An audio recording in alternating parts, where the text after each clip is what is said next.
This is the Bulldog on Class X Radio. Good morning, America. Ladies and gentlemen, the American jury. I now give you, to start our show, or begin our show, motors start their engines. You begin a radio show. This is Winston Churchill. We shall go. I'll try to get in part. I'll try to get in my Churchill. We shall go forward together. Nah, that's John F. Kennedy. I was going to say. We shall go forward to. Hell with it. I'm just going to do Bulldog. I can actually do Churchill if I got in the groove here. What do you have to do to get in the groove, do you think? We shall go forward together. The road upward is stony. There are upon our journey dark and dangerous valleys through which we have to make and fight our way. But it is sure and certain that if we persevere, we shall come through the dark and dangerous valleys into a sunlight broader and more genial and more lasting than mankind has ever known. Winston Churchill. Now, how's that to start your day for some motivation? Of course, we know that's not true in America because we're stuck with Obama and Reid for 4 more years. But anyway, I digressed. We're going to cover everything today, folks. I have some major news on the local front, the national front, on every front. 1895, America's first auto race began. It was 6 cars, and they went 55 miles, and they averaged 7 miles per hour. You got to start somewhere. You know, and you got to start somewhere. Hillbilly was born. Back her down there now. In 1925, the Grand Ole Opry premiered. How you like that? Is a barn dance. You guys ever been to a barn dance? In 1932, that's a long, long time ago, Groucho Marx performed on the radio for the first time. Now, here's some better music. In 1963, the first million-copy record, sold. And it was this song by the Beatles. I love it. Ladies and gentlemen, the American jury, I'd like to bow your heads even if you're driving. Today in history in 1978, the Reds fired Sparky Anderson. Dick Wagner sucks still. I think he's dead, but he still sucks. 1990, Margaret Thatcher, the Iron Lady of Great Britain, who along with Reagan and Pope saved the world, resigned. Mr. Speaker, all levels of income are better off than they were in 1979. Is this Margaret Thatcher or is this Meryl Streep playing Margaret Thatcher? What the honourable member is saying is that he would rather the poor were poorer, provided the rich were less rich. That way you will never create the wealth. I think I could do Churchill. As we have. And what a policy. Tell me this isn't weird. 1994, Jeffrey Dahmer was murdered in jail. Wow. It served him right. What if they cut him up? And in 1997, the final episode of Beavis and Butthead, a show that I never got into. Me neither. I don't know. I've seen it. All right, what T-shirts, music groups do they wear on the front of their... Red Hot Chili Peppers, I believe. No. And AC/DC. Metallica and Metallica and AC/DC. I should have known that. You should have known that, man. Metallica is one of my favorite bands. For some reason, I knew the AC/DC. Why did I think Chili Famous birthdays today. Jon Stewart's 50. I wonder if we'll do anything special. I know. We have Jon Stewart honoring Bruce Springsteen for you. You know one thing about Stewart? It's always funny. He always does. Well, you don't... Okay, is Stewart finally going to be serious? And then, bam, he's not serious. Yeah. Judd Nelson, who I think is one of the goofiest-looking people that ever became a movie star in my life. Judd Nelson. Judd Nelson. Who is it? What did he play? He's that weird-looking dude, man. Part of the Rat Pack. 53, the new Rat Pack. Ed Harris, 62 now. Ed Harris is a great actor. And how about Randy Newman is 69 today? I wonder what position. Eric, pull it back. Randy Newman is 69 today. Short. But you got a Prince and Jason. No, you don't. By the way, ladies and gentlemen, American jury, later in the show, we're going to tell you the text message that I received early this morning. Anna Nicole Smith. Now, I want to tell you about Anna Nicole Smith. She was messed up woman, but she used her assets and her bosoms to the maximum ability. Good for her. Right, Garrett? Absolutely. I mean, you can marry a billionaire. And then she got huge and fat. Yeah. Do you remember? Okay, William puts this Mad TV clip of this impersonator girl doing, and you'd see her. Says it's freaking hilarious. I didn't laugh one single time. You probably recognize her. You know, William, I think Sir William has like an intellectual elitist sense of humor that we may not get. Yeah. Well, you're fired, William. Give us a traffic report before I play one of the greatest songs of all time. Well, tell me what the song is, and then I'll tell you how long. I'll see how long the traffic report needs to be. No. There is nothing going on, so everything's looking pretty good out there. All right, we come back. You're going to hear about the text message I received from Denise this morning, and we'll continue our show. This song was #1 many years ago. Today, George Harrison, My Sweet Lord. He almost didn't release it because they were worried it might be too religious. #1. George Harrison on Class X Radio.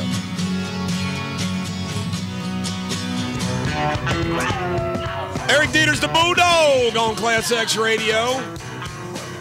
Well, we always hate remaking these reports, but sad to report that we lost a good man. Marine Corporal Christopher M. Monahan, Jr., 25, of Island Heights, New Jersey.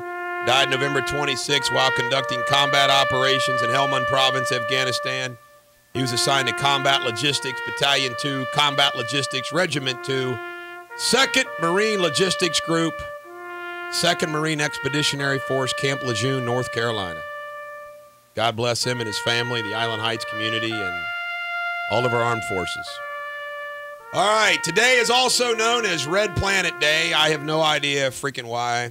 And Make Your Own Head Day. Like, what the hell is that all about? Make your own head. Now, day. ladies and gentlemen, the American jury. Garrett, you talk for 1 second while I reach down and get my phone. Yes. I'm still wanting to know what Make Your Own Head Day is.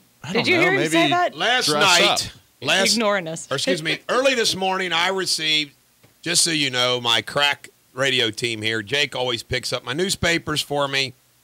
And, Ryan Johnson made another thing about audio cuts. There's something going on with the cuts, dude. I know. I just Get it Come on, Johnson. Get it fixed, board operator. Ask them if they're working now. I just sent William a text. See if you heard taps. Anyway, he says not one of the clips was broadcast. So how do you like that? Let's replay the first segment. Maybe we will. Anyway, Jake gets my newspapers for me. Of course, Jake's gone for 2 weeks, so old Denise is Johnny on the spot, or should I say Jane on the spot, stopped at Kroger. Attempted. So this is the text that I get at 5:22. Just so you know, I stopped at Kroger. The newspapers are not on the shelves yet. So my response was, okay, thanks. Because everything's professional between everybody here, all right? We don't allow fraternization between anybody in this room. Off the air, we don't even talk. Except Jake. Really? Jake and Denise are allowed to hook up because we're into the young guy, older woman thing. Now, you mean now Garrett? Garrett's the one that helped us. The response from Denise was, now this thing, I said, okay, thanks. The response was, that's sweet, but you need sleep. And I thought to myself, okay, thanks is sweet, and so I responded. I did last night, 6 hours. So I get in here and she goes, that sweet, you did not sleep was meant for Jason. And I'm like, oh my okay. So I want to know what the text content was that Jason sent you. Okay. And I feel like a dumbhead because I wrote, okay, thanks. So he needed a little sleep after sweet, last you need night, sleep. He is in Carrollton. I have no idea. We have the Princess of Carrollton on our radio show. He just texted and said, good morning. I said, why are you up so early? And he said, just to wish you good morning. And I said, well, I think she loves you, I think she loves you.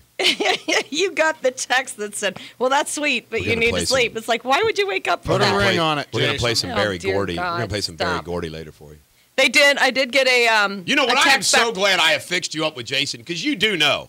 I mean, let me see. When I hired Nicole Howe, Eric and her must be fooling around. I hired Sarah Jones. Eric and her must be fooling around. You know everybody thinks you and I are fooling around. So I'm glad I got Jason to take care of you so we can dispel any freaking rumors. There you go. Thank you, Jason. And I fixed them up. You watch people I fix up with get married. Oh, dear God. That's on. the way I wrote. Come on. You wouldn't believe the people William in Arkansas. did say, yep, you're back with taps, by the way. You would not believe the girls and boys in Arkansas that are married thanks to me. I fix them up. They get married. And you know what? Was that you or Clinton talking? You know what? You know what? I want to tell you something. I'm going to go ahead and do this because I don't know why they gave me this information, but they must have gave me this information because they wanted me to help them. And because I'm the kind of guy I am, I'm going to help them.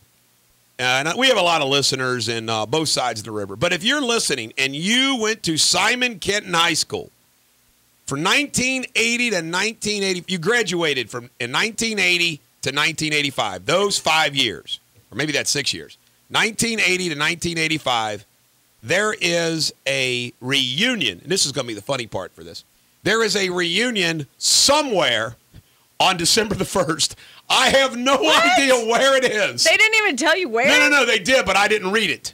So if you are, there's a Facebook page for this reunion, and you can also contact Donna McKinley. But between 1980 and 1985. That's a 5-year. I want to tell you right now, there was probably only 16 people coming, but see, I'm going to talk it up, and the word will get out, and they'll all come. 1980 and 1985, if you went to Simon Kenton High School. And I just want everybody to know that the most beautiful girl to ever graduate from Simon Kenton High School and talented, Mary Zimmer, who is my lovely wife, will not be in attendance because she says she just doesn't want to go. That's funny. A lot of people. We had a 6-year reunion last Friday night. Really? 6 years. High school. Somebody screwed up and then didn't do it 1 year. So that's okay. It's kind of funny. At least it was the off. We had one in Latin school about 10 years ago. And I had a really good time catching up with some of the guys. But there was one guy at our table that will remain nameless. And me and my other buddies from high school, we were, everybody had their wives, we're sitting there talking. And we wanted to talk about all the funny stuff. This guy kept wanting to try to brag about something. We finally said, will you shut up? Did you? I could see there's a lot of that going down. And you know what's so funny? He couldn't touch the other. Us three were much more successful than that guy. Well, he was probably trying to justify himself. And I was like, man, who cares? I'm going to tell you something. People that don't go to reunions because they think, well, people are going to make fun of me. I'm not successful. Nobody gives a damn. And by the way, the people that do give a damn, screw them. Reunions are about reminiscing on those old memories. Like, man, do you remember that time? Seeing some old friends. That's what's great about reunions. Mm-hmm. And I know most of the people that are in this Simon Kenton class because that's where I hung out and everything.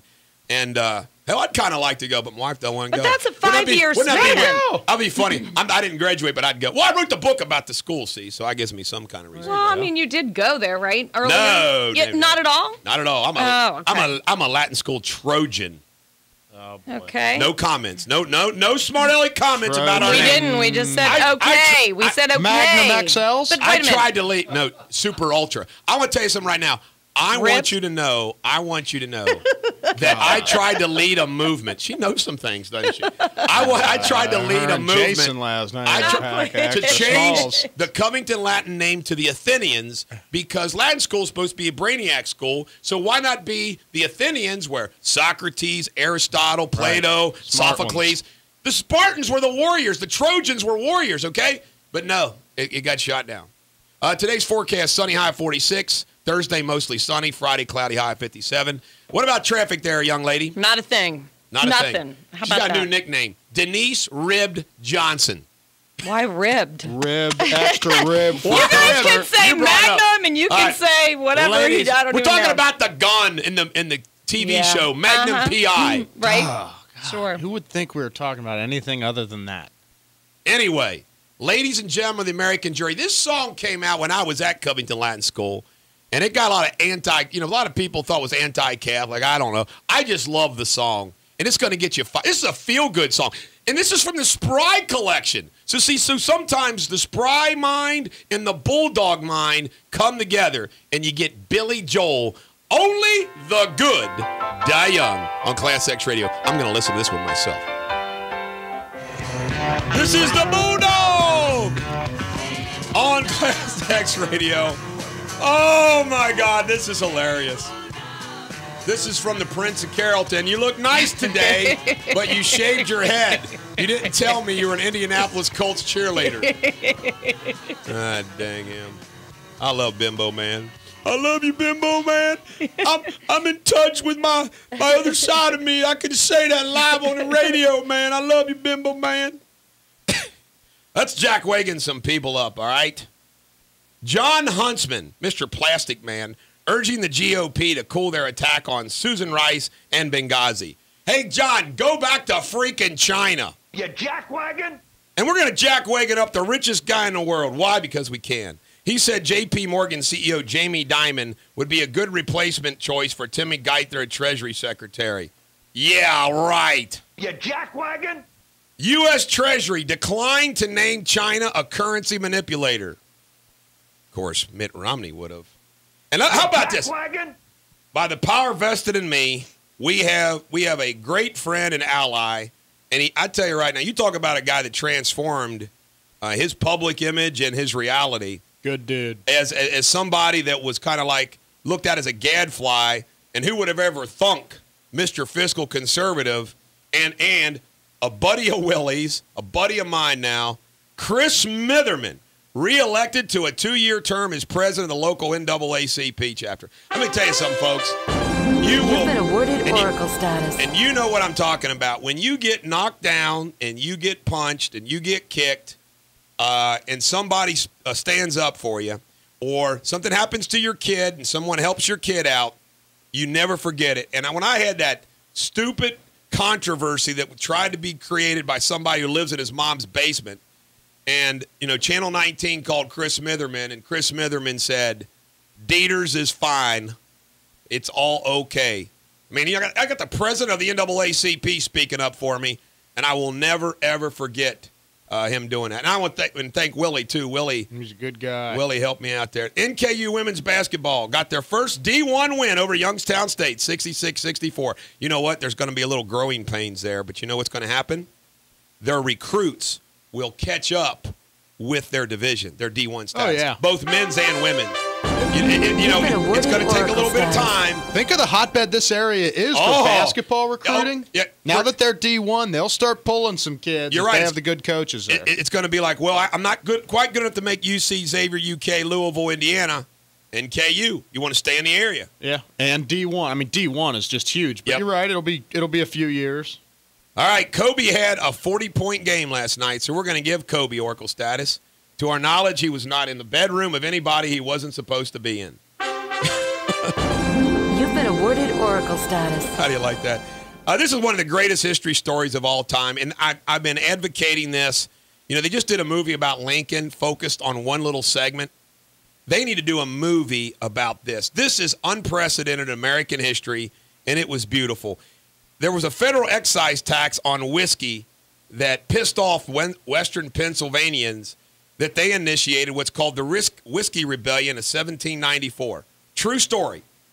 President George Washington got on his uniform, raised a force of 12,000 men, and rode to Western Pennsylvania and stopped the rebellion. And Alexander Hamilton designed a special uniforms and all that stuff. But just think how cool that was. A sitting president of the United States leading 12,000 men to crush a rebellion. That's pretty cool when you think. That's never happened before. Nobody knows about it. You do a story about that, that would be awesome. All U.S. presidents have worn eyeglasses. Although most, including Lincoln, did not like to wear them in public. How about a traffic report there, Blondie? Well, how about nothing? How about there is absolutely nothing going on? It says no incidents to report at this time. All right. William, this was a good little bit. Now, this is not an original. This has been floating around for years.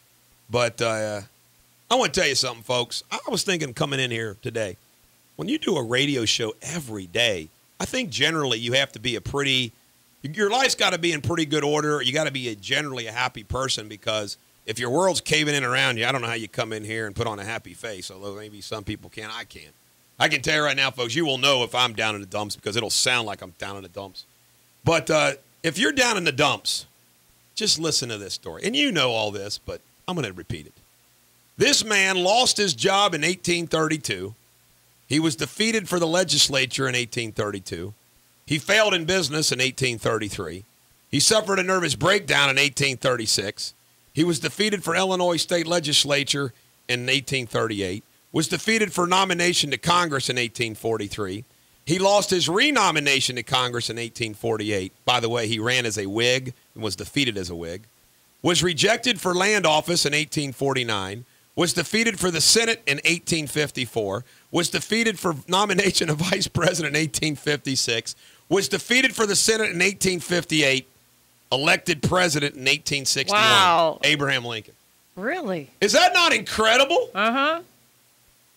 Good God, I would have quit after the first freaking defeat. But not now. I'm going to come back. I'm coming back, man. It's crazy. That's crazy. How old was Lincoln when he got shot? I think he was probably in his early 60s. Wow. I think.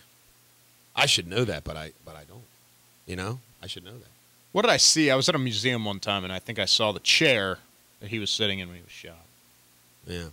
I'm going to do this joke. The local news station was interviewing an 80-year-old lady because she had just gotten married for the 4th time. The interviewer asked her questions about life, what it'd like to be married again at 80, about her new husband's occupation. He's a funeral director, she answered. Interesting, the newsman thought. He then asked her if she wouldn't mind telling him a little about her first 3 husbands and what they did for a living. She paused for a few moments, needing time to reflect all those years. After a short time, a smile came to her face, and she answered proudly, explaining she first married a banker when she was in her early 20s, then a circus ringmaster in her 40s, a preacher in her 60s, and a funeral director in the 80s.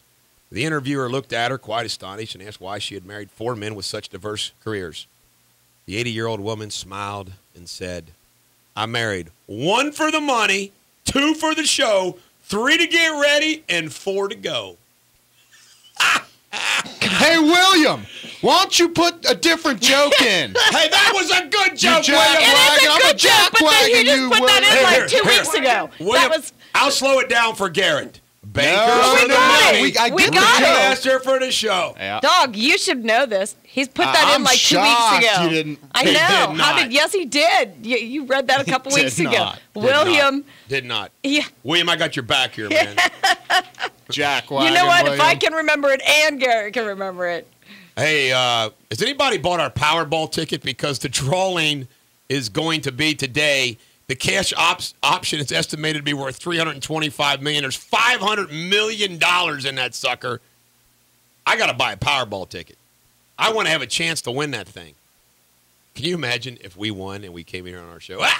We'd be bragging. What would we split it up? I say 50, 49, and 1. Oh, Zim. 50, 48. Zim's working 2 jobs. He doesn't need any money. That's true. Yeah. Zim's loaded. Zim's got more money than all I of guess us. it depends on who buys the ticket, right? Remember that Angus? Some dispute. Remember that Angus T. Jones from 2.5 Men? Backing off his comments. He's apologized. Of course he is. Mm-hmm. Why would you make those comments, though? That's your bread and butter. I mean, that's like, what made you rich. That's what made you famous. Well, that's like me doing a television interview in like Dog and Class X Radio. What? Right. Stupid. The FAA says TMZ has never requested authorization to fly a drone, contrary to what reports. That'd be pretty cool. Class X's, I know Bill Spry's Bill's working on a drone. A drone application. There you go. Just think of the news that we'll have. All right, ladies and gentlemen, American Jury, we come back with our own version of Radio Superbity. I want to tell you right now, this is from the Spry Collection. He's doing good. This is the Climax Blues Band. Couldn't get it right on Class X Radio. This is the Bulldog on Class X Radio. I want to take a poll in the room. All right, we do a Christmas shindig every year. And it's fun, but it's not crazy, wild and crazy. We go to dinner, and then after dinner, we go to, and we usually go to Brio's because it's down by the Funny Bone Comedy Club. Although maybe I ought to go to Montgomery Inn and support my buddy Dean Gregory. But anyway, we go to Brio's. Brio's is pretty good. And then we go over to the Funny Bone Comedy Club, and then every once in a while, people are feeling like it. Go to some kind of a bar for another hour or so. Yeah. But what we do is it's just the office. It's just a law office.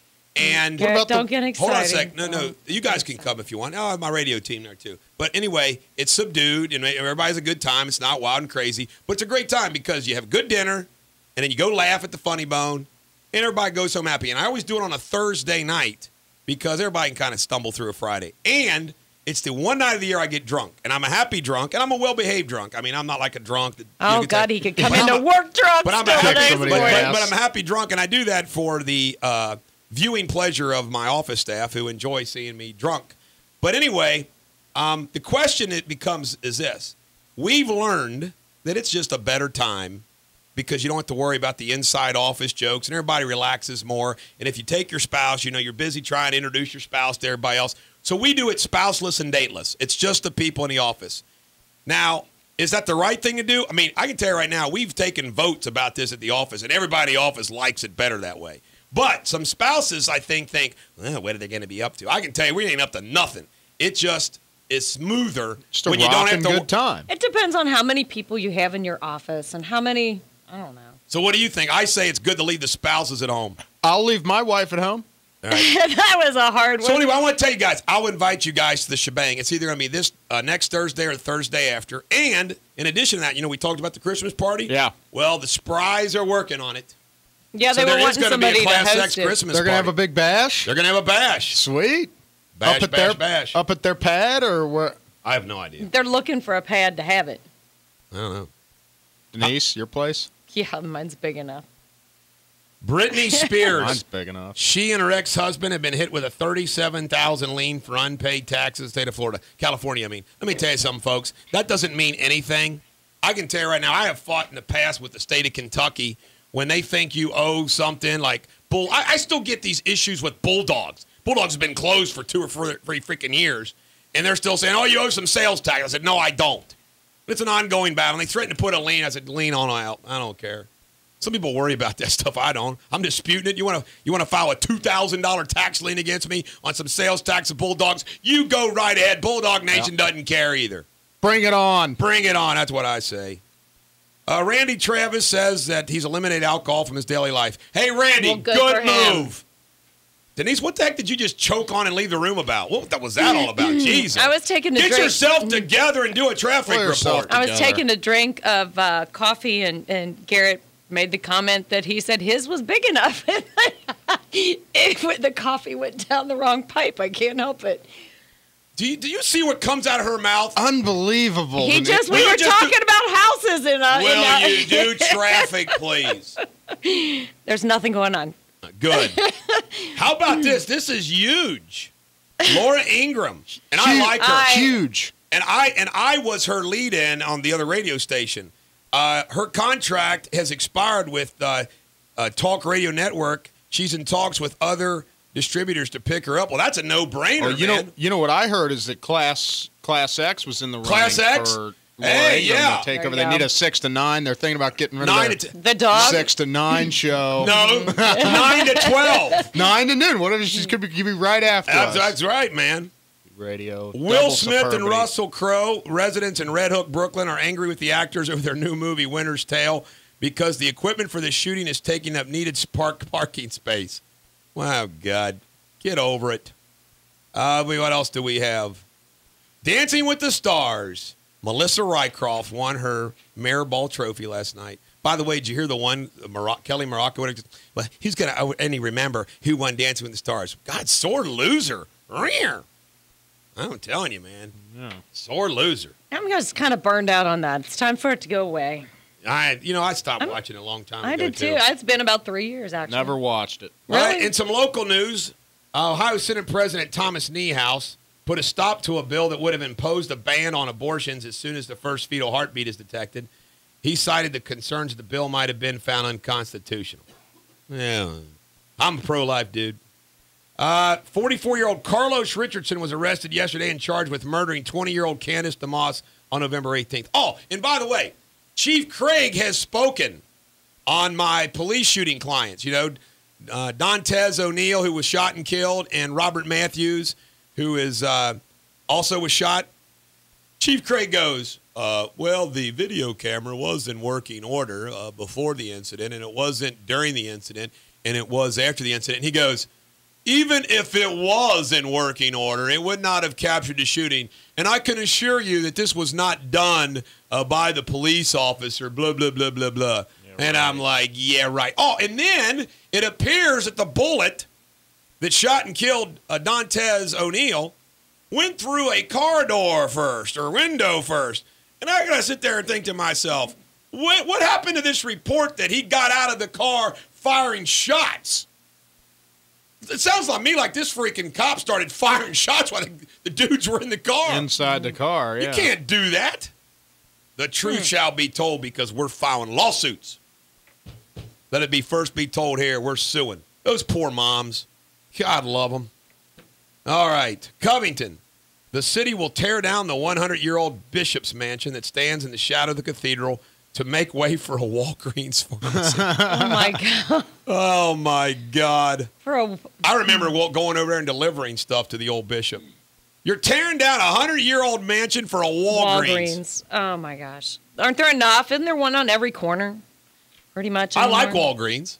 Well, but you don't tear down a mansion for that. Well, they're I bet that's everywhere. a cool building. It is a cool building. Coleraine Township, they're complaining about the smell from the Rumpke landfill. They say they're working on it. What do you expect, Coleraine? Jack wagons? Up there.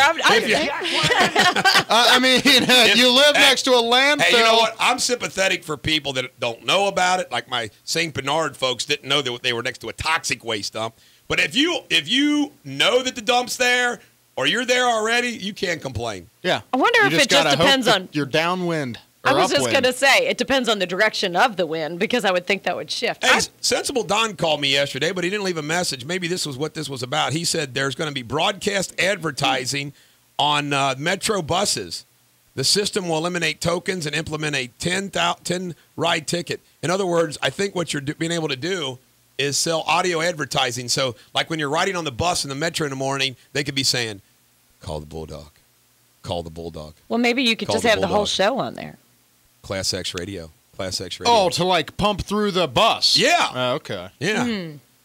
All right, ladies and gentlemen, the American Jerry, when we come back, we are going to what's my song there, dude? You don't like Jiminy Christmas. Well, I'll tell you right now, we come back, we're going to have sports. Got carried away in the. Did we do a traffic report this segment? Yeah, there wasn't anything. I mean, you've got slow spots out there. We like that. There's nothing going on. No accidents. Coming up, we're going to have Dale Mueller at 8 o'clock, the Highlands coach, the dynasty that's called Highlands.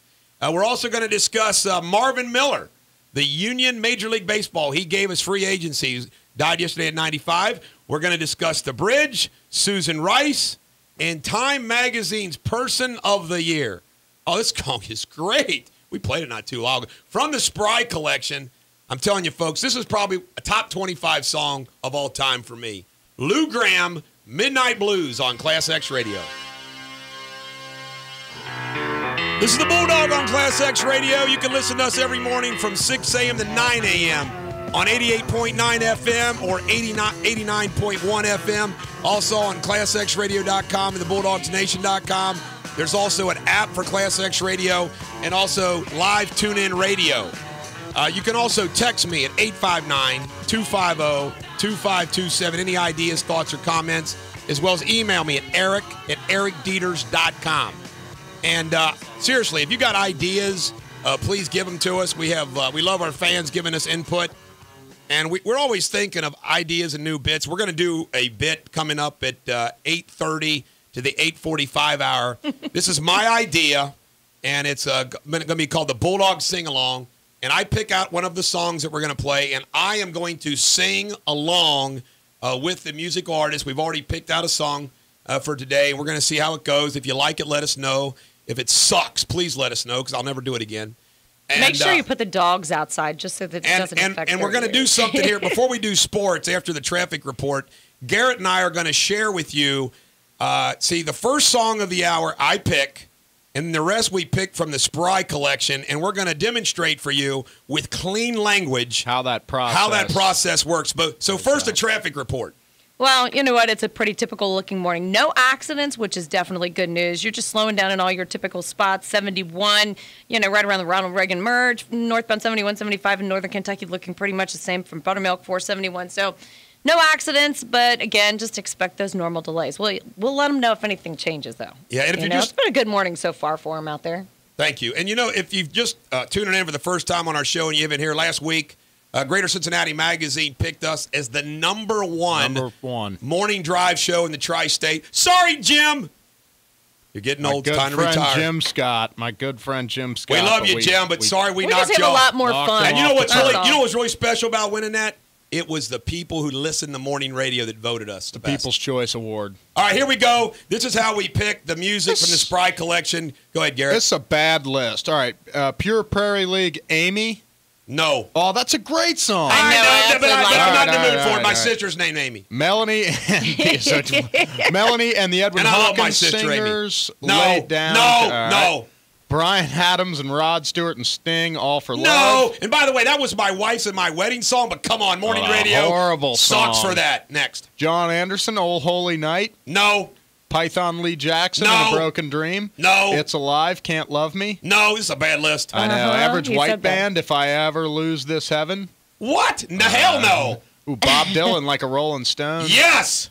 Ladder, Something to Believe In. Never heard of him, nope. Damn Yankees, Come Again. You know that song? That name sounds familiar. No. Creedence Clearwater Revival, Commotion. Yes. Fleetwood Mac, Think About Me. It's a Fleetwood Mac song. I don't give a damn. Yes. Frankie and the Knockouts, Sweetheart. Hell no. Howard Jones, No One Is to Blame. Hell no 2. This is really the way it goes every morning. No. That's the end of those. That's the end of We are going to have an Eagles marathon. There will never be an Eagles song played on this show as long as I'm here. We need to do therapy for you. Therapy. You know what's going to happen? The day that I'm not here, we're going to have an Eagles marathon. Eagles Day like Led Zeppelin, aren't you? Maybe we will. That'd be a good one. I still think that duct tape and therapy. Let's keep the secret why there's no Eagles music. No Eagles. Okay. But I completely understand why right. you do that. No, I get that. Denise doesn't. No, I don't. Of course it's a guy thing. It's a guy thing. Ridiculous. Girl. But let me just put it this way. That is exactly how they pick music. Every hour, every morning, that's what you get. In between. A little more colorful language, yeah, though. On the breaks. Well, I don't know. You know. Hey, you know what? We're giving some of our secrets. You know, Jim Scott will start doing that. He'll start doing that on radio. Do they even play music? I'm surprised he doesn't play songs. I was going to say, they don't play music. By the way, let me tell you what I love about that we play a whole song right before the breaks. And it's for this reason. I don't know about you guys, but when I'm listening to the radio, talk radio, and there's bumper music, like, here's somebody that plays great bumper music. Fox News, the morning show and the 5 at 5 show. You'll be sitting there watching it, and they'll come back or they'll go out with this song, and you're thinking, man, I'd like to hear that whole song. It's kind of cool that your bumper music is good enough for a whole song. I used to take a lot of pride in my bumper music at the other station. All the hip-hop beats. You know, you'd have loved them. William, I agree with you. William says that you all have dementia because he's checked, and that joke has not been. You're dead wrong, William. Sorry, William. Hey, William, I got your back. You know, all right, let's do sports. All right, Marvin Miller died yesterday at the age of 95 with liver cancer, and this dude was amazing. He was a labor lawyer. He became the head of the Baseball Players Union. He's the gentleman that talked Curt Flood into challenging the no-trade clause, and he won. He won. And free agency is here because of Marvin Miller. And I tell you right now, Pete Rose, that first big free agent contract, I mean, thanks to good old Marvin Miller. So Marvin Miller. Big news in UK football front. They have hired Florida State defensive coordinator Mark Stoops as its new football coach. And I can tell you right now, isn't that Bob Stoops' brother? I think it is. They're related. I'm not sure. I can tell you right now, that's a good hire for UK. You know, you're not going to get a front liner, but Mark Stoops is as good as it gets. And I tell you right now, I predict that that'll be a good move for UK. Just having the Stoops name is going to help them. Cowboys owner Jerry Jones, fans have launched a White House petition asking Obama to remove Jones as owner and GM. Now, let me tell you something. I wish Jones would just hire the right freaking football coach, head football coach. And by the way, I used to defend Jones. You think it's Jason Garrett's fault? Oh, God, yes. I'm going to tell you, okay, those that watch the Cowboys all the time, yours truly, for all these years, you know what the problem is. And the problem is ever since Parcells got him back, okay, you know, they got rid of Jimmy Johnson. They had Jack Wagon football coaches. They get Parcells. The Cowboys have wasted 10 years of phenomenal talent with bad head football coaches. I mean, it's just terrible. The play calling is god-awful by Garrett. All right, Barry Bonds, Roger Clemens, and Sammy Sosa are going to be on the 2013 Hall of Fame ballot, which debuts today. And you know what? I'll bet you the only one of that group that may have a chance I mean, I'm being serious because I don't think he was hated by the media the way Bonds was in Sosa's collapse is Clemens. I think Clemens still has a chance. What do you think? I think all or none. Cy Youngs. I think all or none. Yeah. Tulsa athletic director Russ Parmley's been on paid leave. He's involved with a bookie in Oklahoma City. Not good when your athletic director is involved with a bookie.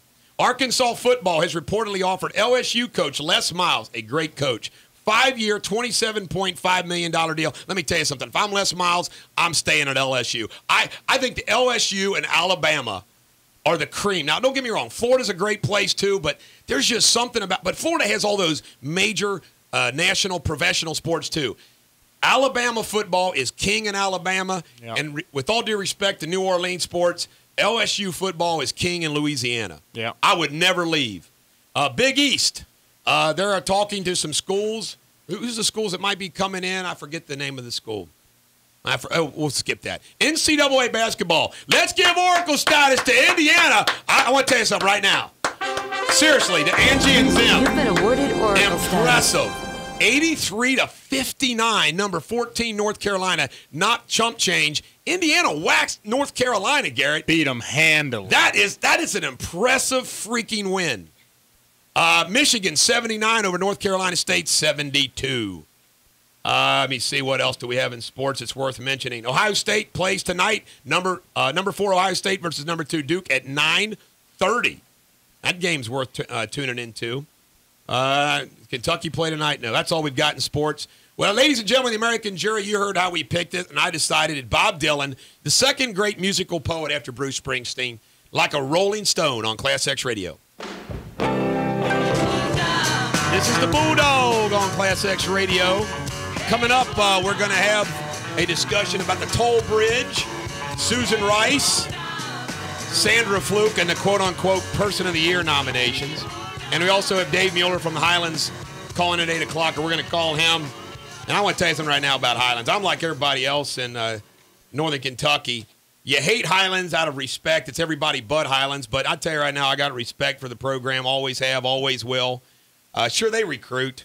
They won't admit it, but they do. I don't know. But I want, yeah, they do, because they've always, trust me, they've taken some good Simon Kent Pioneer players.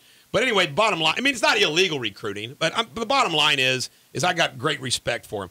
How about this in science news, Washington Post? And I already knew this, but it's worth reporting. Did you know that Einstein's brain was larger than normal? True story. Einstein's, and it's in a jar somewhere. They actually saved his brain. Oh, that's terrible. Why? I don't know, but they did. They saved his brain. By the way, Jim from Verona pointed out that Vince Gill played on Pure Prairie League, so it was a good thing I didn't choose him because Vince Gill and the Eagles are banned from my show. But, of course, Vince Gill's not a rock star, so it doesn't make any difference. Nah, I don't think he's going to be on here. According to the New York Times, the investigation of General John Allen, he is the general that is in charge of Afghanistan, who was messing around apparently with Jill Kelly, the Tampa socialite. It's down from thousands of emails. Apparently, it's just focusing on 60 or 70 that contain inappropriate communications. Yeah, I would imagine inappropriate. Former presidential candidate Bob Dole hospitalized at Walter Reed for a routine procedure.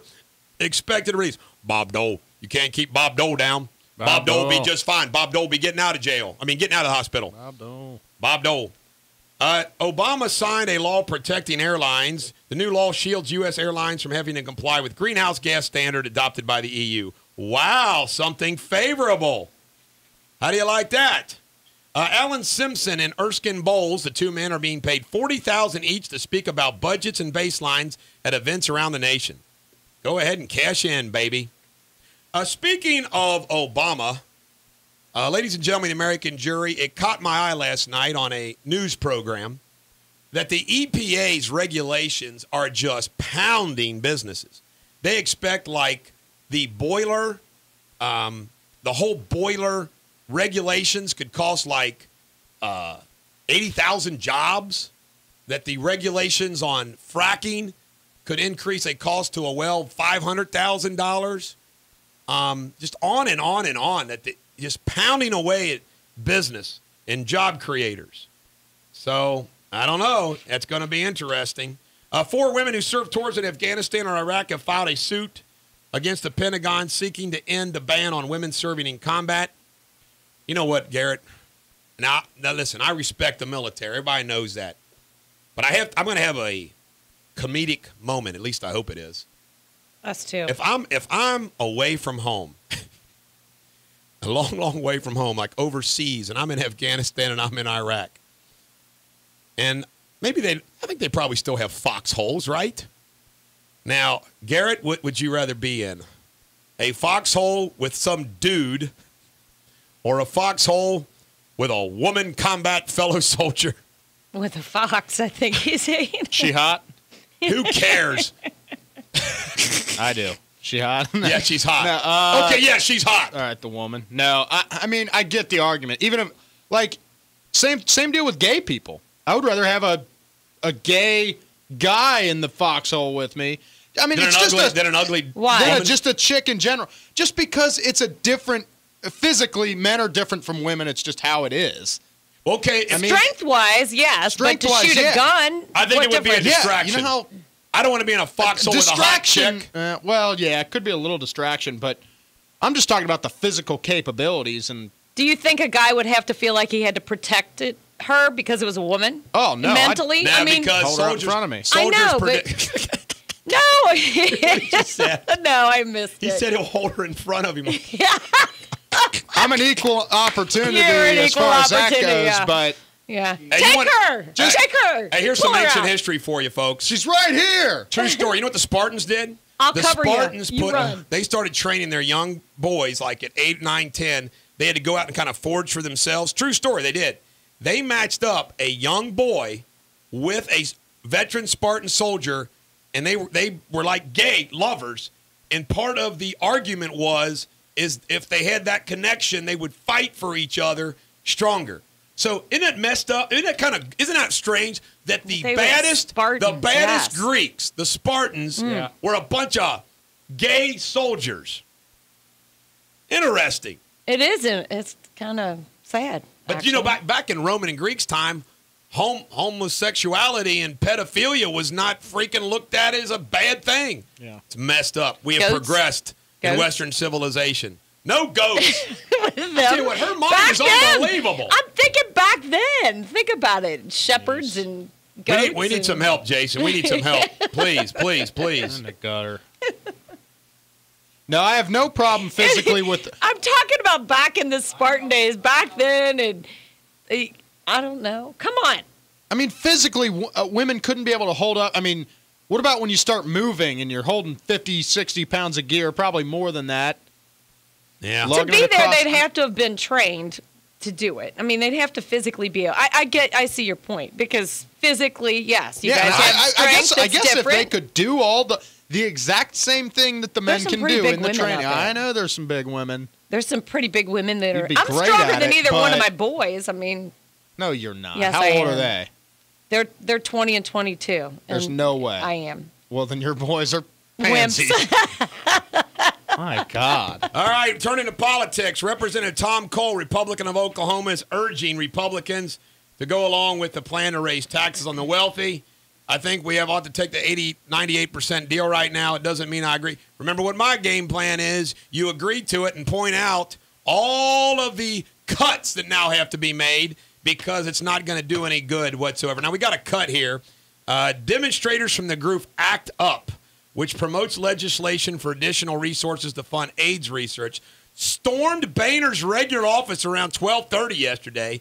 3 women were arrested for indecent exposures. Here we have it. God love them. Dr. Peterson, while the president met with small business owners today, Speaker Boehner got a visit from some nude protesters decrying budget cuts to AIDS funding. So I guess the negotiations are quite lively concerning these very important issues, are they not?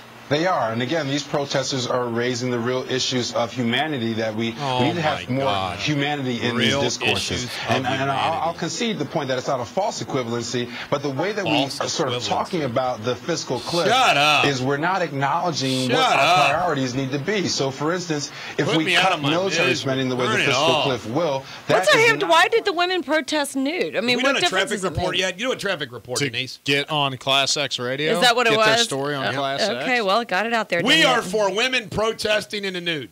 And in foxholes? Hey, listen, ladies, feel free to protest nude tomorrow. If you're smoking hot, come to Class X Radio at the Fox 19 Plaza and protest nude. Yes. Tomorrow morning. Only if you're hot. We leave the studio at a little before 9. A little before 9, yeah. Make sure you're out in the parking lot. Robin Meade. Not in here. All right, there is an accident on 32 at Glen Estee, Withamsville Road, so watch for that if you're in that area. And as far as the rest of the traffic, you are slowing 71 southbound, right around the Ronald Reagan merge from 275 on down to that area, so you're kind of on and off your brakes. 75 is about the same way. You're slow from Lockland on down to Paddock, and then again right around the 275 merge, heading southbound. Northbound from 74 up to Mitchell. Eastbound 74, you're slowing down there from Coleraine. Northbound 71, 75, you know how that is. Buttermilk to the bridge. Pretty normal looking morning out there. I mean, everybody knows where that slow stuff is, so. All right. The one accident anyway. Late news coming in. Bob Dole apparently had a 4-hour Viagra problem. We all know that. Got to see your doctor. Can you imagine? If it lasts more than 4 hours? Jimmy, I just want to tell everybody right now. It? When I'm rich and famous and a national spokesperson, I will not do ED commercials. Good golly. All right, ladies and gentlemen, American jury, if this song sucks, it's Garrett's fault because I let him pick it. It's not going to suck because I have a little tidbit about it. All right, go ahead. Lead singer, Jacob Dylan. This is like one of the first albums I ever owned, Bringing Down the Horse. Jacob Dylan, the son of... Bob Dylan. Yes. This is Wallflowers, One Headlight on Class X Radio. This is the Bulldog on Class X Radio. New Jersey Governor Chris Christie holds a 72% job approval rating, even 52% among Democrats. That's not bad.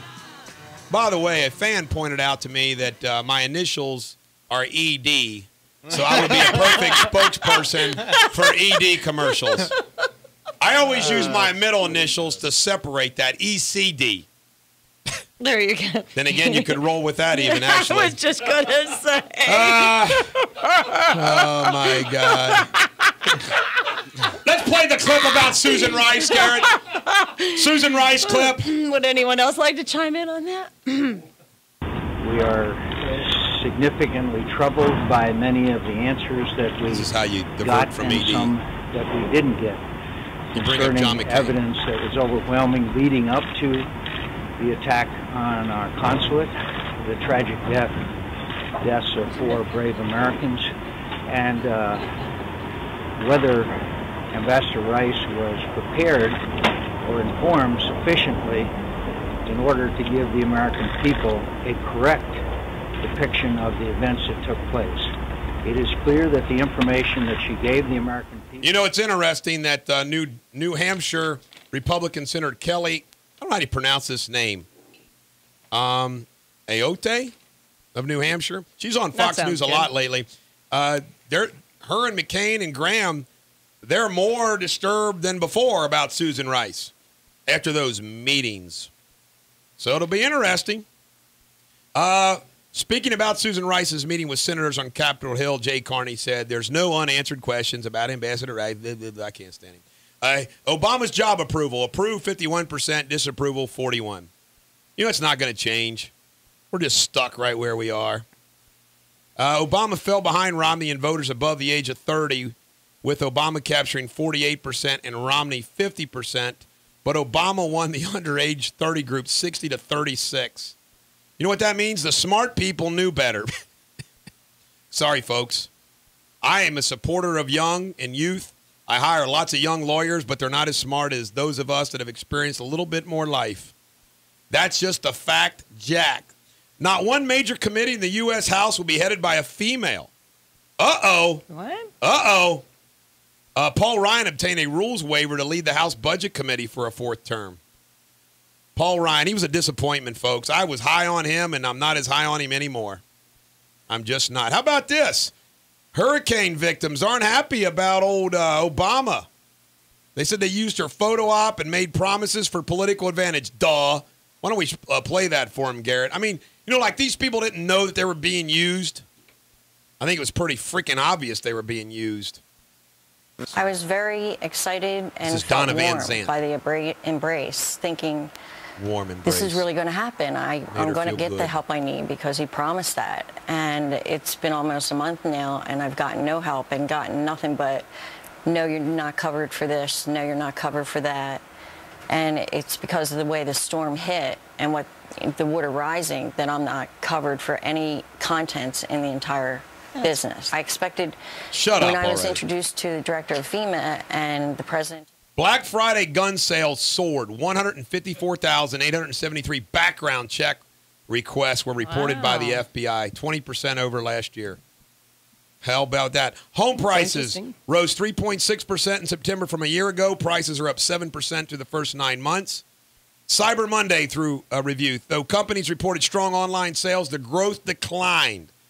San Bernardino, California, LA Times, they cut $26 million from its budget to avoid dissolving the city.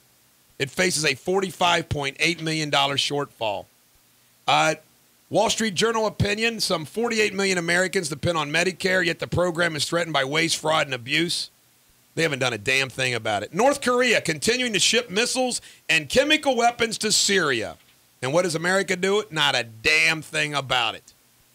All right, Denise, how about a traffic report? Well, you know what? There's a couple of new accidents out there. Budno at Lisher and West Bend at Banning. And there's a water main break on Kellogg right at 275, so that could cause some problems. And you know, I don't know I wasn't paying any attention as far as the temperature goes. But as far as the temperature goes, and so, you know, again, just watch that. That could cause some problems. There's also a broken down car on 75 heading northbound right around the Western Hills Viaduct. And you've got your normal slow traffic, but no major accidents slowing you down out there on the interstates.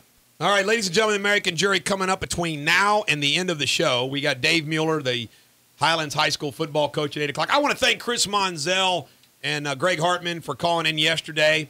And I also want you to know that coming up, we're going to have we're going to call it Pure Bulldog. It's where I kind of ran a little bit. A bridge, the toll bridge issue. Yesterday, BuildOurBridgeNow.com launched, and so did the Willie and Bulldog show. And I'm going to discuss that. We're also going to talk about Susan Rice a little bit.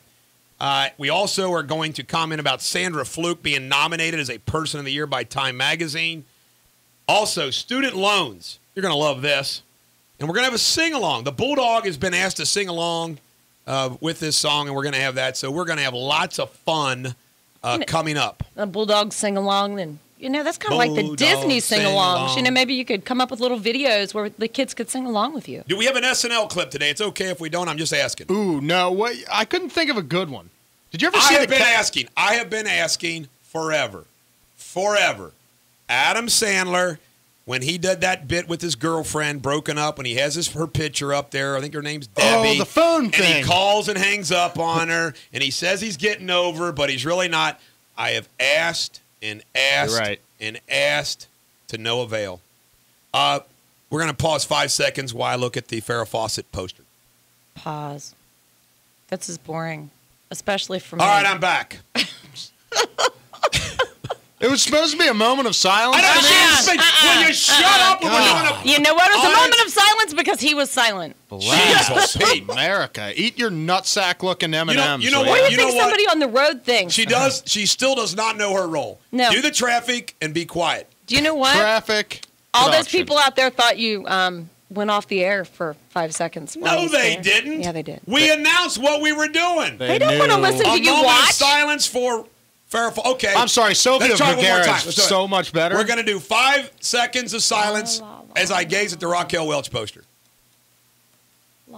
She can't do it. Unbelievable. She cannot. She's typical woman. Next time we do that, I'm going to make an excuse for her to leave the room. Why is Rachel Maddow? See, I'll call her a little boy. Am I suspended? No. Thanks. Rachel Maddow's an angry man. Angry little boy. Which one Why is she on the bottom right screen instead of Morning Joe where that one girl's on? I don't know, but because I can't stand her. Give me Dolly Parton. Now, there's a woman for the ages. Icon. There's an icon. Ladies and gentlemen, American Jury, we come back. I think we're going to talk about Sandra Fluke, the Person of the Year, and also play some more great music. This is CCR from the Spry Collection, Commotion on Class X Radio. Eric Deters, the Bulldog on Class X Radio. Blondie's out of the room. Let's try another 5-second pause to look at the Farrah Fawcett poster. Do you see how easy it is without her around? What do you think about this? Better. You know, Time Person of the Year. And I think they do this just for controversy. I don't even know who reads Time Magazine anymore. But, you know, they have, you know, Obama, I get it. Romney, get it. These are like the 50 nominations. You know, Hillary, I get it. Bill Clinton, I get it. Sandra Fluke. What the heck? Person of the Year? That's weak, isn't it? Don't you think? Time's going downhill. I mean, I just think that's weak. All right, ladies and gentlemen, the American Jury, the Wall Street Journal today, front page. There's a story about the federal student lending swells. Incredible. The federal lending program designed to make college education available to everyone is creating a pile of debt so large it is fanning worries that it's become too easy to borrow too much. Now, I want you to know that there is a scam going on in this country every single day. People are borrowing money for colleges, and then they're not going, and they're using the money and spending the money, some, I'm sure, for their prescription drug trade. I mean, it is just incredible. And when you add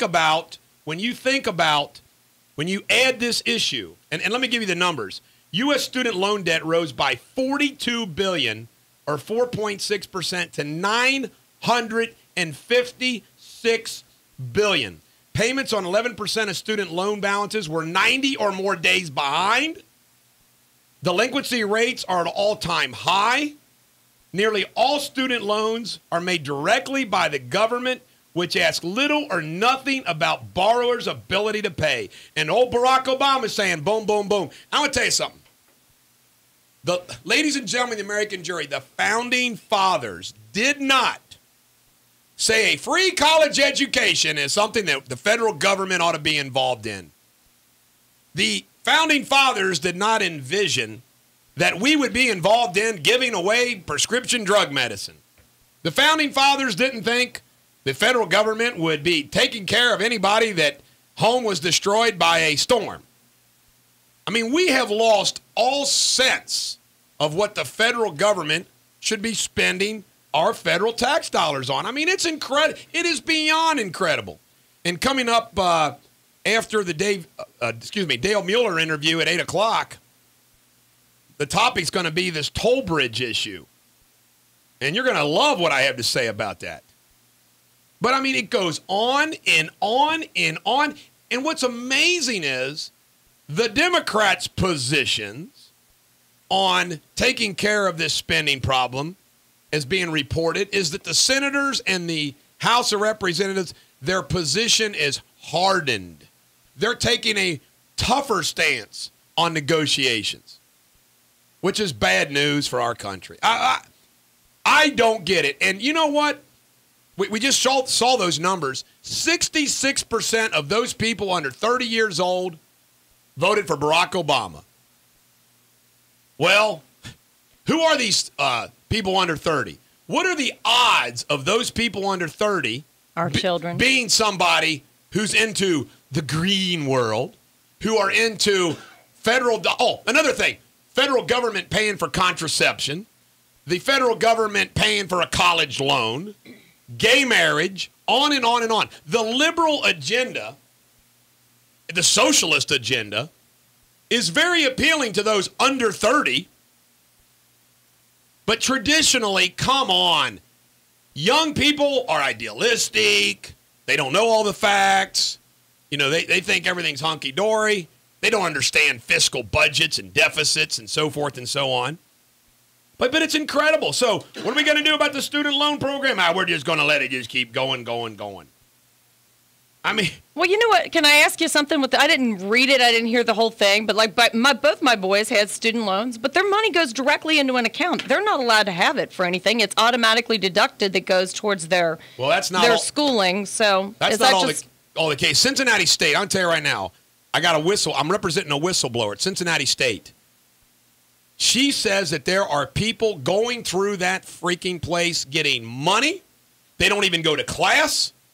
And they use that money for their personal lifestyle. Wow. And they never go to class. And it is a scam beyond huge proportions. And when she brings it to the attention of the administration at Cincinnati State, they say, shut up, everybody does it. Really? Really. Wow. The lawsuit will be coming soon. Ladies and gentlemen, the American jury, I need your help. I can't save the world alone. I need some help. You need more attorneys, more bulldogs. No, we don't need more. We need to wipe lawyers. off all the under 30s off the face of the earth, except for me. I was gonna say, except the wise ones. And you will be the first to go. I don't know, because his daughter and my son are in the same boat, and I don't think I'm willing to get rid of mine. How about you? Well, see, what's amazing is that under 30 group did not care at all about the Obama record or the statistics or anything else. Just that he's black. They don't care. They say, well, he's black. He supports gay marriage. They're ignorant. He's going to give me contraceptives. Blah, blah, blah, blah, blah. They are. And by the way, folks, my daughter is Exhibit A. My son is right there with you. Liberal law student. And you know what's so funny is, let me see. Now, she did get a scholarship for law school. They just had the nude people. So I like that. You know, she got a scholarship. But guess what? I pay for the apartment. I pay for the school. I pay for the books. I pay for the spending money. I pay for everything. And she wants Obama. And I told her, I said, you know what? Did you stop paying? No, but I said, you better not vote for Barack Obama or else I'm going to stop paying. Of course, I have no idea. She claims she voted for that Stein, the Green Party candidate. You got to cut it off. I've been fortunate, in my words, to have to pay for everything I've ever had. Throughout high school, I paid for my car. I paid for my insurance. I paid for all my kids. I paid for... See, and that's the entitlement thing. But see, my dad did for me. My dad paid for all my education. Guess what? I still have that great work ethic. Then, I just feel like for me, I learned at a young age that I had to pay for everything that I wanted, and that made me work harder, and it pisses me off. I mean, the people that get their college paid for... I have a rich uncle, paid for his son and daughter's college. I understand what a huge, huge advantage that would have been for me. Well, I'm paying $400 in student loans a month. My daughter tells me some of these people got $75,000 in undergraduate student loans to pay off. Yeah. I know a girl that worked for me as a lawyer has over $100,000, nearly $200,000 of student loans to pay off. This is awesome. My daughter, because I'm paying for it, gets out of law school, no student loans. That'd be awesome. Because of a scholarship and me paying for it. And does she realize, she doesn't really realize how huge of an advantage that is. Yes, she does. She thanks me. I'm going to tell you about this. But she's never experienced it the other way around. Get this. My dad paid for a Catholic private high school education for all of his kids except two that went to Simon Kenton High School. He paid for a college education through Thomas More. 9 graduates. He paid to go through Thomas More. My one brother became an engineer on a railroad. My other brother with cerebral palsy. He paid through Redwood. He paid college education, books, everything for 9 kids to go through Thomas More College. It's a whole lot of money. And you were so fortunate to come out of school without any debt. You know what? That's why we're giving Charlie Deters Oracle status. Charlie. He deserves it. You've been awarded Oracle status. All right, coming up is Dale Mueller, the Highlands football coach. And then at 8:15, I'm going to go rocking on the bridge. Until then, this is Fleetwood Mac. Think About Me on Class X Radio.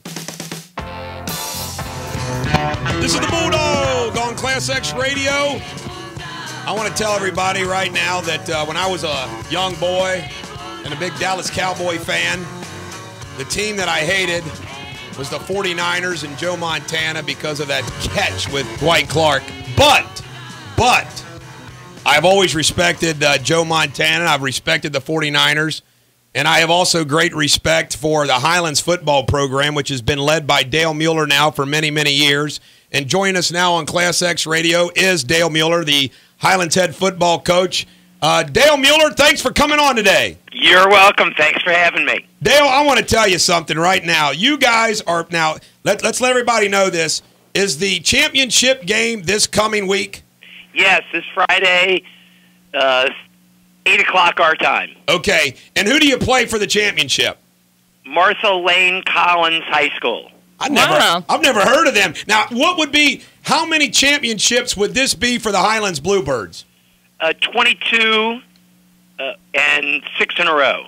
That is incredible. I want to tell you something, Dale. I have great respect for you. I'm famous for my candor. I'm like everybody else in Northern Kentucky, Dale. It's kind of like, man, can anybody besides Highlands be the number one team? He's jealous. He's jealous, Dale, of your success. But I'm very respectful to your program. The one thing I gotta say, the one time Simon Kenton had a program that could compete with you guys, and I know you're going to agree with this, is when Miles Simpson was a senior and Chad Lawrence was a junior, and my son was part of that team with Baldwin and everything else. And I know they played some 7-on-7 with you. Nobody could guard Austin Collinsworth. But one of the things that cracked me up is I was like, why can't we schedule Highlands? And I'm thinking to myself, I got to ask you a question because you've never been scared of anybody. You guys go everywhere.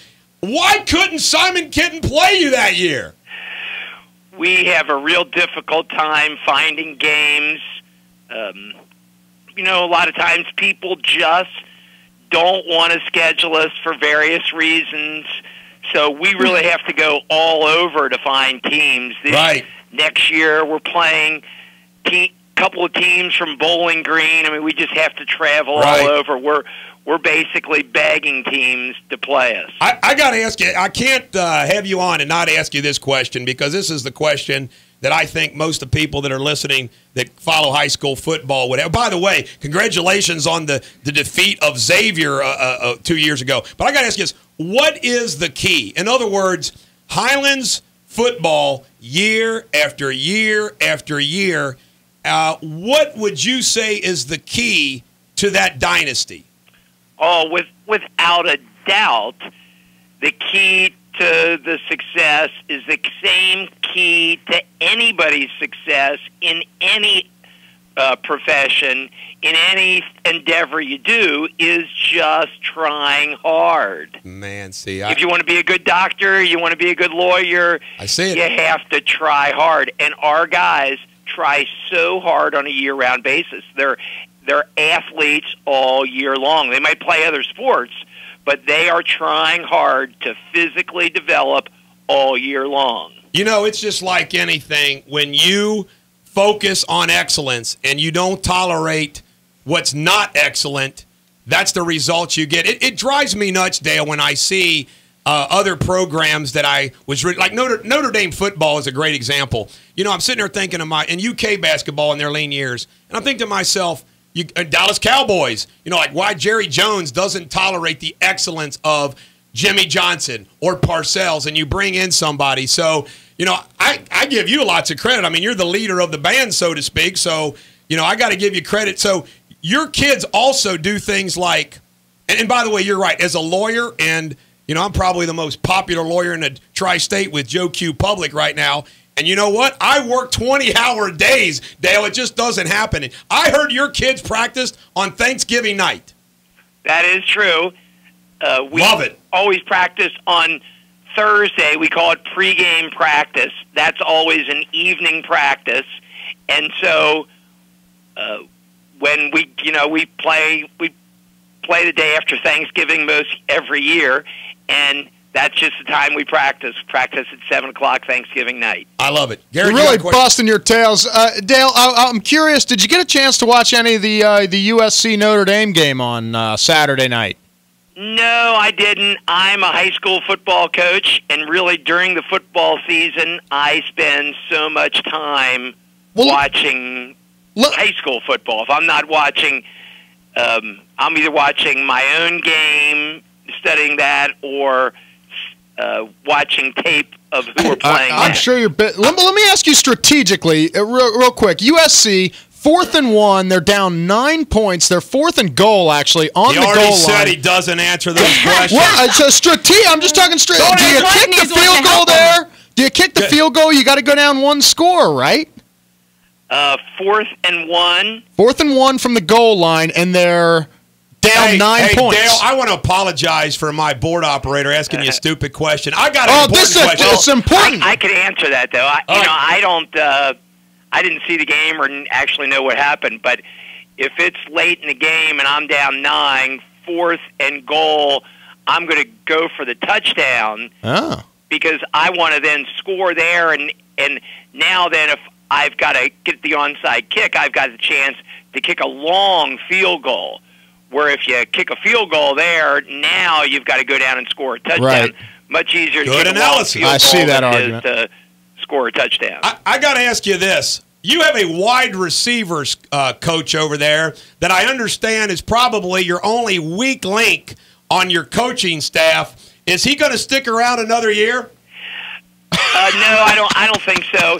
You know, NBC has just been great to him. I know. But after his son graduates, I don't think they'll go for that. You know, Chris Collingsworth has I don't know him well, but I know him. I've met him. I've been at some functions, sat at his table. But he just is a great guy, isn't he? He is. Oh, he is just tremendous. He is such a blessing to really everybody he meets, the entire community. Fort Thomas has benefited so greatly by the Collingsworth living here. Is his son that's there now, is he got a chance to play D1?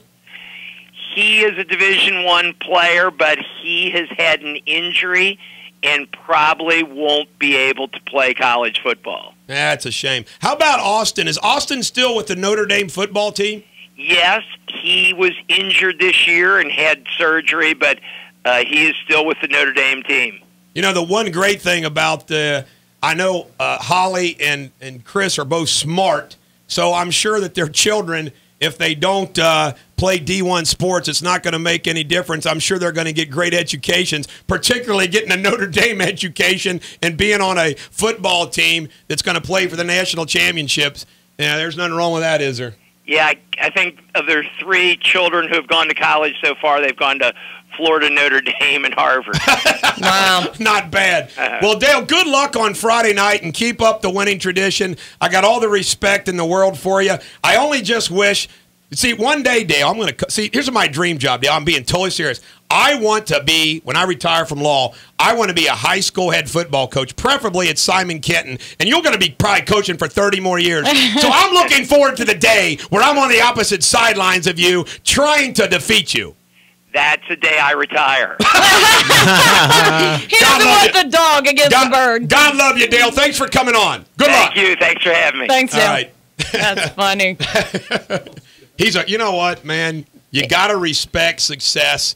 And you know what? That's what you got to focus on. These people that dedication. These people that just tolerate, well, we made the playoffs. It's not good enough. You got to focus on championships. This is Ted Nugent, Cat Scratch Fever on Class X Radio.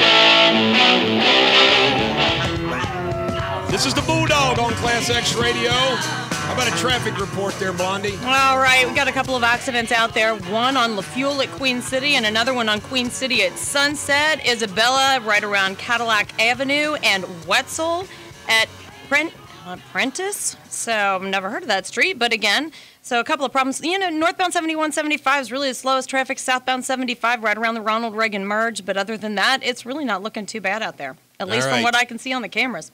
Ladies and gentlemen, the American jury, I ran into a congressional staff member a while ago who asked me to support the opposition to a toll bridge to rebuild the Brent Spence Bridge. I said I could support that. Then I was asked by Terry Donahue to help promote a Facebook page of Stop the Toll Bridge, and I said yes. And yesterday, I got a phone call from Jason Williams from the Enquirer to ask me about the toll bridge. And the idea is that yesterday there was an organization called Build Our Bridge Now, which is going to launch radio and television commercials to basically support a bill that would allow the Brent Spence Bridge that would be built by toll. In addition to that, it would be what they call a collaborative between private and government and so forth and so on. And I'm going to elaborate on this for the rest of the show, and I think you'll find what I have to say right and also interesting.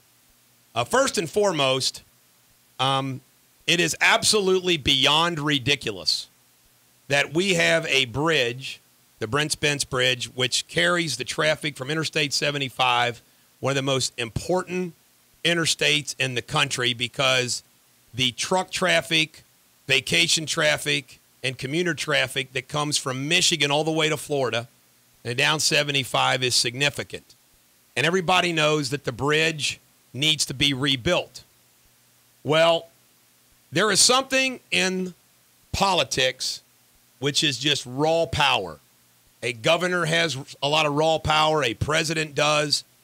The chairman of the House Ways and Means Committee does. Appropriations, so forth and so on. It also includes the Speaker of the House, John Boehner. Now, John Boehner is the Speaker of the House of Representatives, controls the House of Representatives. And there's absolutely no reason whatsoever, if John Boehner said, we are going to build that bridge, it would happen. It would happen from the House side. From the Senate side, you have a Republican minority leader in Senator Mitch McConnell, who's on the other side of the bridge in Kentucky. And to top it all off, we had a president, Barack Obama, come here and use that bridge as a backdrop for his program and building public works. And there was a bridge. And he even taunted McConnell and Boehner to help him. Well, that, you know what that takes care of? That takes care of the Democratic Senate, and it takes care of the White House. Bottom line, you can slice it and dice it all you want. Boehner, McConnell, Obama. They say, yes, that bridge is funded. And not only that, Obama has the power to fast track it because all the federal regulatory powers involved, and plus we have Republican Governor Kasich, Beshear in the state of Kentucky. So anything on the state and federal regulatory front that could slow that down can be dealt with.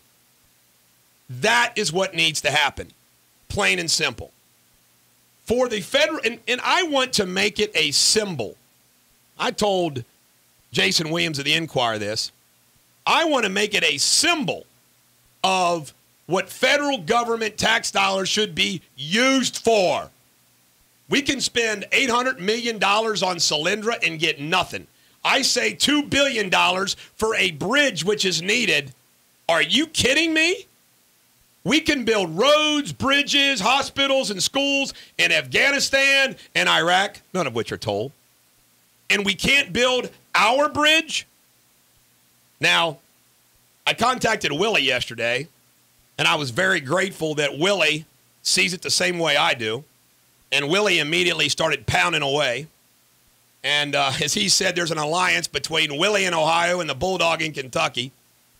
So we have to beat back this buildourbridgenow.com. Now, let me tell you what their excuses are. Well, we got to do something. We got to do something now. We got to do something now. Well, there's no quicker way to build this bridge than Boehner, McConnell, and Obama. If they would spend that time and energy there and shaming them into this, that's what counts. Now, let me tell you what's really going on, folks. Did you know that this private government, relationship, what it involves?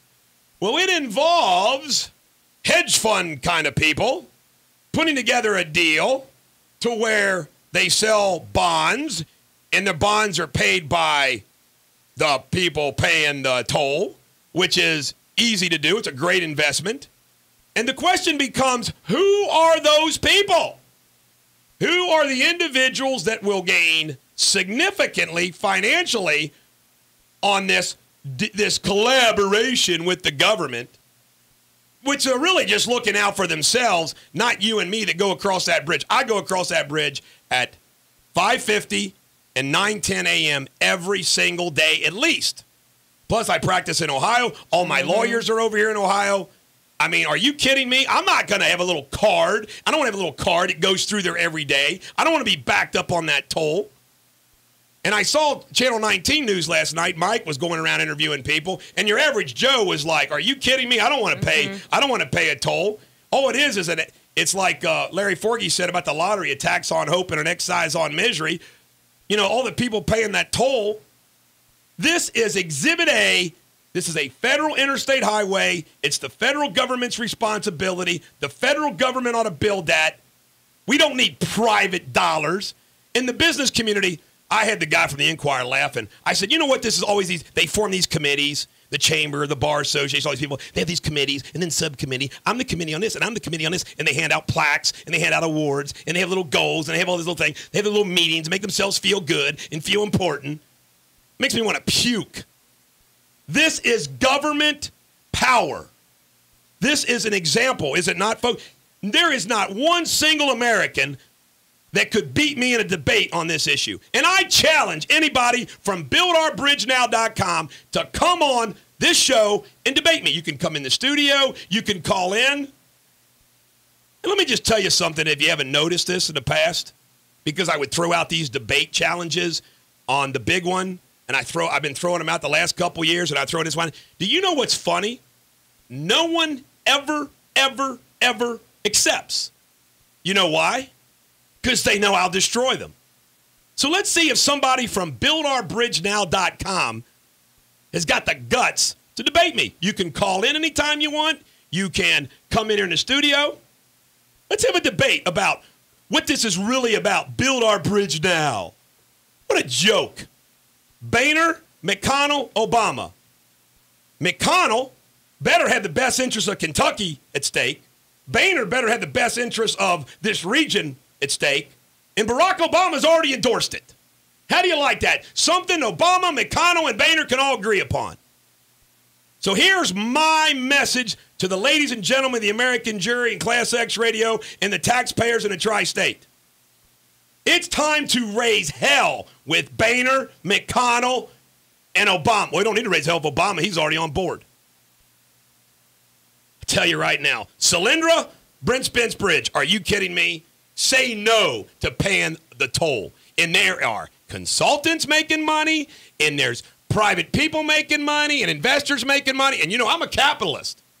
But I'm not going to be part of capitalism on the back of a taxpayers when this is a federal government function.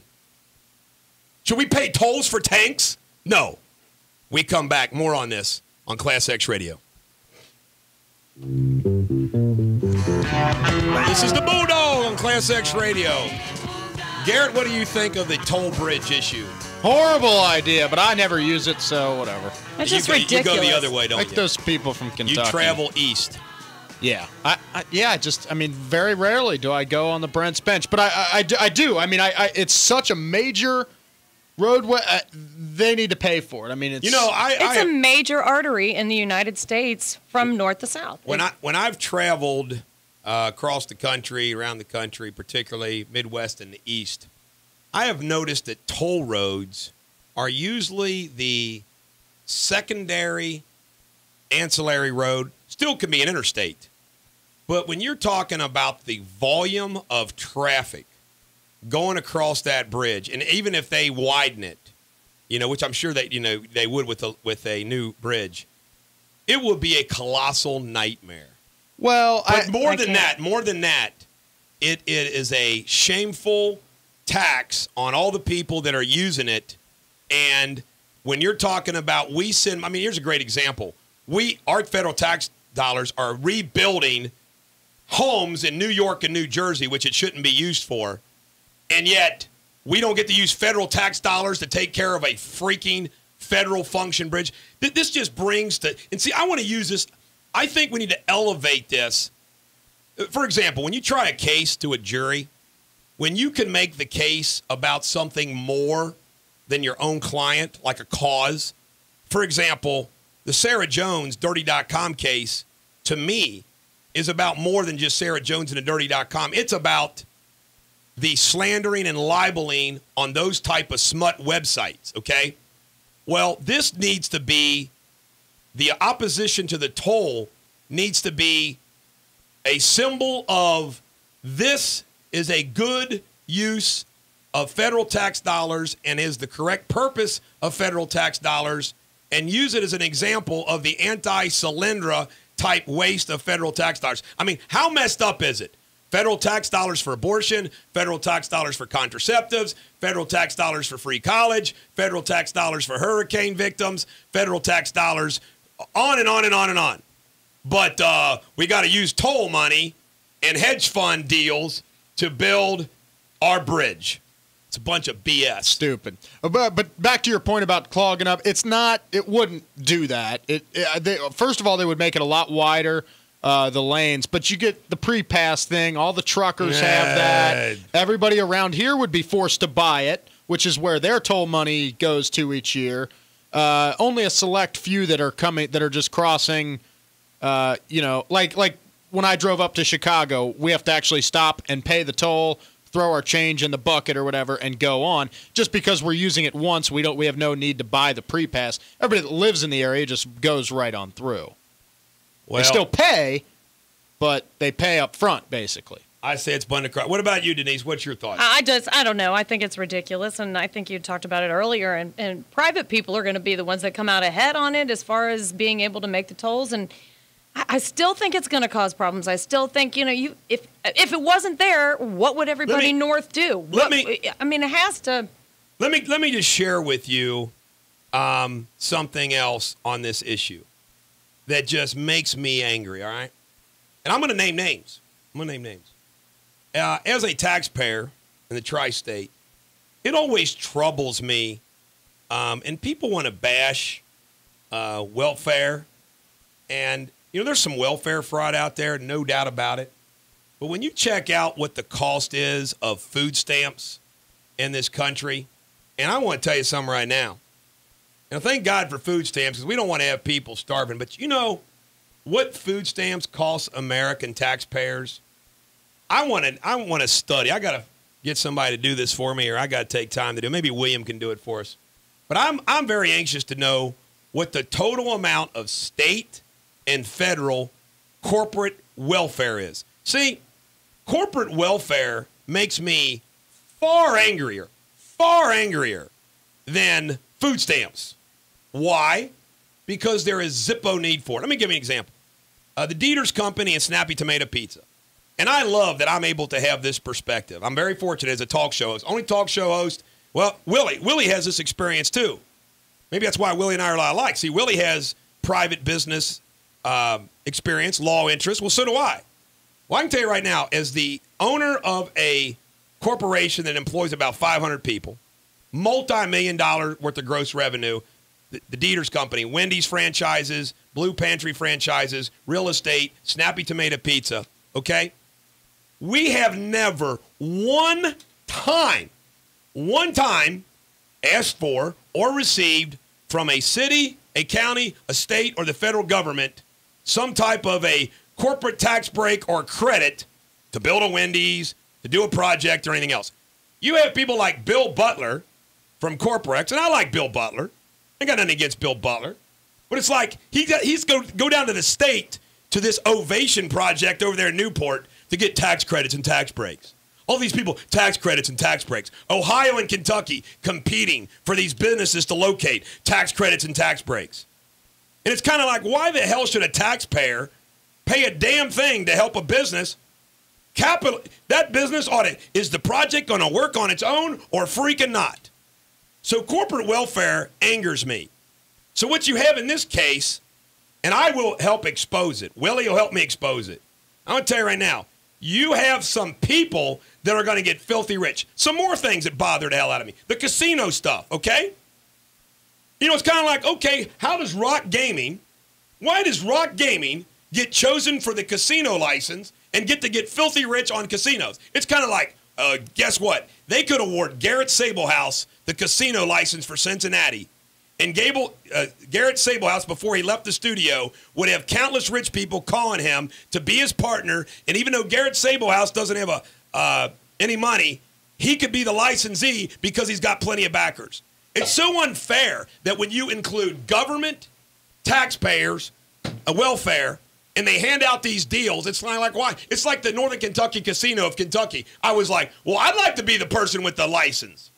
Why does this person get it? You had Bill Young, Bill Butler, Jerry Kerr, all these people jockeying when they thought they could get it passed. And it's like, well, why do they get the freaking license? Give me the license. And that's why I am a purist. Now, I know there's got to be some regulation and there's got to be some tax dollars involved in government. But our government has gotten so messed up because we are doing functions that aren't government functions. And it applies to both sides. It applies to the liberal and it applies to the business community. Let me tell you something. The Wall Street crowd and the liberal far left crowd are really part of the same ticket. The people that I stand with and I support are the people in the middle, the small business, some of the medium-sized businesses, the working man, the entrepreneur. We're the ones that really don't get any relief on both sides of that. And we are the ones that pay the darn taxes. So I've had my say. I'm glad you guys agree with me. This toll, and they need to be exposed. The question is, okay, who's in this private government partnership with the bridge? And who's the consultants making money? And who are the other people making money? And who's going to be the bondholders or the shareholders? Those are the questions that need to get asked. Am I not right? No, you are. You're right. I will be a clarion bell, a golden microphone for the cause. All right, ladies and gentlemen, the American Jury, when we come back, we'll wrap up this great show. I want to thank Dale Mueller again for coming on. Stevie Nicks, Landslide on Class X Radio. This is the Bulldog on Class X Radio. Miss Johnson, what is your final traffic report for the day?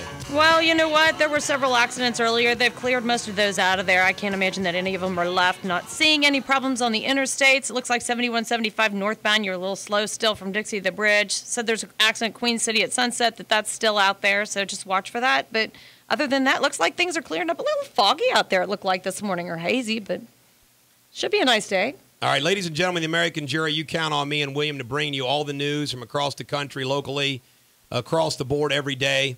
And you also receive analysis and editorials from me. That's why you tune in. It's why you get my newsletter. And we read all and we watch all, so you don't have to. Obamacare is without a doubt the biggest legislation that's ever been passed in this country as far as its impact on the economy. This is from the Wall Street Journal this morning.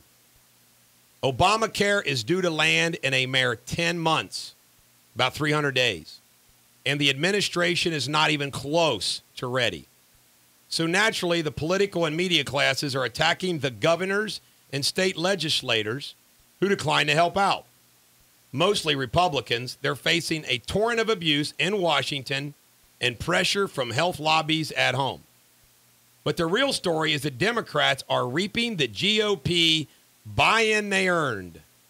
Liberals wanted government to re-engineer the entire health care system and ram the Affordable Health Care Act through on a party line vote, not stopping to wonder whether it would work. Pretty incredible, folks. Now that implementation is proving to be harder than advertised, they're blaming the states for not making their jobs easier. The current rumpus is over Obamacare's exchanges, the bureaucracies that will regulate the design and sale of insurance, and where 30 million people, and likely far more, will sign up for subsidized coverage. States were supposed to tell the Health and Human Resources Department if they were going to set up and run an exchange by October. But HHS delayed the deadline to November, and then again at the 11th hour to December. 16 states have already said they won't participate. Another 11 are undecided, while only 17 have committed to doing the work on their own. 6 have opted for a hybrid federal-state model. That means the federal government will probably be responsible for these exchanges for all in part of 25 or 30 states. The opposition isn't so much political as practical. States have regulated the small business and individual insurance markets for decades.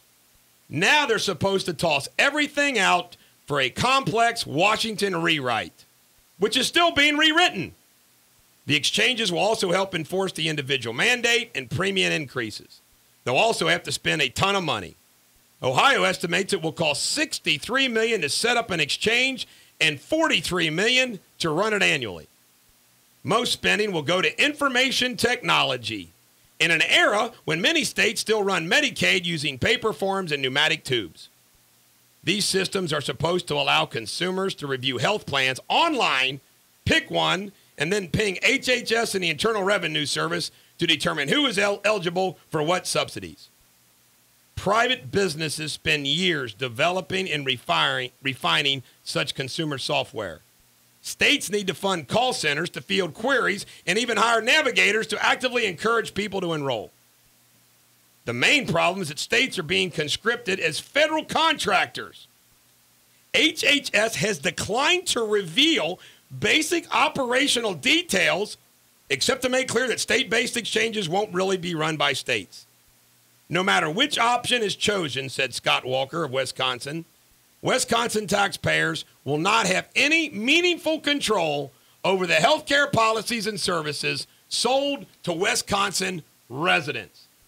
So if things don't work, voters will blame the governors for decisions made in Washington. And if it turns out that Obamacare's costs are underestimated and its benefits exaggerated, they'll have enabled an entitlement that many of their constituents oppose. The wonder is that any GOP leaders among them, Chris Christie and Rick Scott, are still playing Hamlet. Partly, that may be due to the insurance and provider lobbies, especially the hospitals. They're furious that states might spoil the deals they cut with the White House and frantic for new revenue, which will only flow with subsidies. Note that health industry stocks rallied on President Obama's reelection. They're also generally more powerful at the local level and favor state-run exchanges as easier to manipulate. Let me see. In Northern Kentucky, we have St. Elizabeth Medical Center that owns every freaking healthcare system. All the doctors. Freaking becoming communist in this country. Certainly socialist. But the main reason HHS and Obamacare partisans are trashing the state holdouts is that the federal government isn't any better equipped to make the plan a success. Finally, the Affordable Care Act barely passed and then barely survived the Supreme Court review in the 2012 election. Thank you, dumbass voters, and thank you, Justice Roberts. Now the entitlement is hurtling toward a truth and advertising moment, and liberals are terrified that it won't produce the results they promised. That was always likely. Now, how messed up is it? They freaking do a one-party thing, say, screw you, Republicans, and then when the Republican states are the fly in the ointment, then they try to blame them. The day after Obamacare passed, we invoked the Pottery Barn rule that Colin Powell once applied to Iraq. You break it, you own it. Washington is about to break it, and the states are saying they won't be accomplices. Well said. Ladies and gentlemen of the American jury, it is beyond incredible that this passed. 2,800 pages. I don't understand a single word of one page. I've shared that with you before, and I'm not stupid. And the regulations and everything else they're trying to do, incredible. It really is. By the way, I need to find out. I don't know how this affects our company. I mean, our company's in the crosshairs of this. We have over 300 employees. I think we got like 500 employees. Will I be affected? No. All right. Coke has a lot of employees. I don't have 50 employees. The answer is no. You're not getting health insurance. All right. Any final words, traffic girl? You know, as far as traffic goes, no, nothing. And thanks for getting Dale Mueller on. Ladies and gentlemen, the American jury, every dog has their day. I hope today is yours. I got a busy day on the law front, and I'm off to kick some ass on Class X Radio.